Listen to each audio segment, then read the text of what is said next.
Hi there, it's Wendy from Ask the Landlady with all the tips and tricks to help you make a profit in real estate rentals. Check me out at my website, askthelandlady.com. I sell a Does the Deal Work spreadsheet and all my forms on there, as well as my book, Lessons from the Landlady. So check that out if you want some more information about being a landlady and a landlord. But back to our YouTube channel. My question of today is from someone that asked, what do you do as a landlord or landlady if a tenant dies? Okay, that's a good question. First of all, obviously, check your state laws. Mainly, overall, you need to secure the apartment and only give access to the executor of the estate.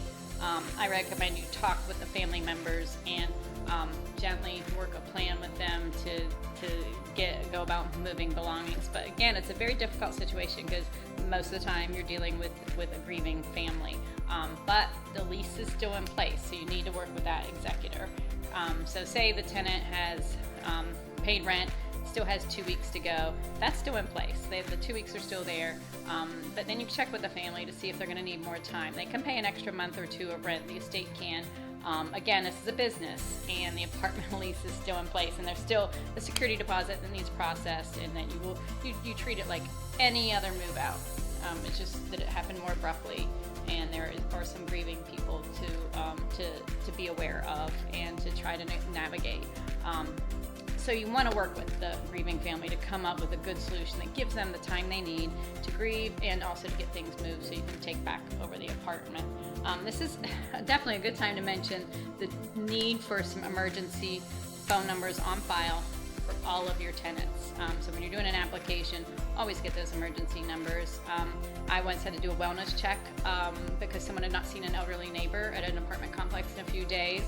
She had passed away peacefully in her recliner, but we had those phone numbers, so we had the police come to do the wellness check, and then I was able to give them the numbers. They could call the family right away and handle doing that. Make sure you have that information on your application. It's just going to make things easier. And then you also have the people that you can talk to in a few days, after things have kind of settled out, and you can, gently talk with them about what their thoughts were and on how to move things out and let you take back over the apartment.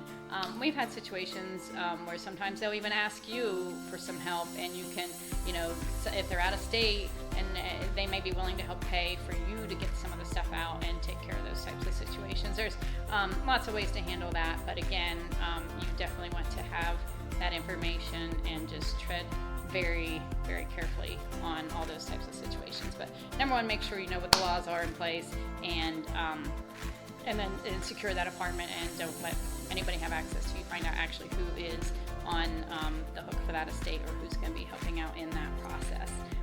So I hope that helps. And speaking of applications, I talked about needing your emergency numbers on there. If you need a good application, head over to my website at askthelandlady.com. I have on there all my forms for sale for just $19.95, and you can change things and make them more appropriate to your area and your needs. But it's a good start, especially if you're starting out, or you just want to compare what you're doing as a landlady or a landlord. So we all need to stick together and learn from each other. Shoot me a comment down there. Have you had a tenant die? Has it been a difficult situation, or were you able to handle things well? I'd love to hear from you too, because we're always learning and doing this together.